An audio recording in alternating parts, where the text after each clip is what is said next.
ধলাই জেলার গারু বস্তিতে রয়েছে বিষ্ণুপুরিয়াদের মন্দির। এই মন্দির প্রায় 50 বছরের পুরানো, কিন্তু এখনো এই মন্দিরের হাল বড়ই বেহাল।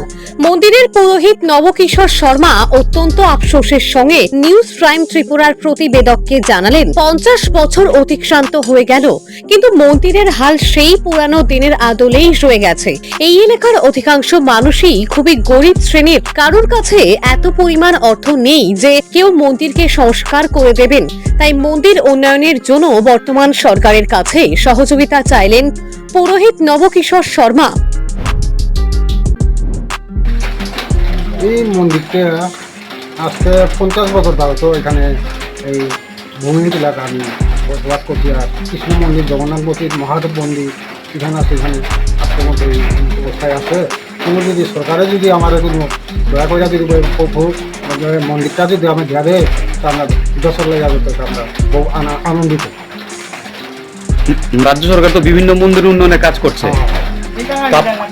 আপনার এলাকার যিনি বিধায়ক রয়েছেন উনি কি জানেন এই বিষয়টা? হয়তো তো অনেক টাকা করতে হয়েছে। এই এলাকার বর্তমান বিধায়ক হলেন পল দাংশু।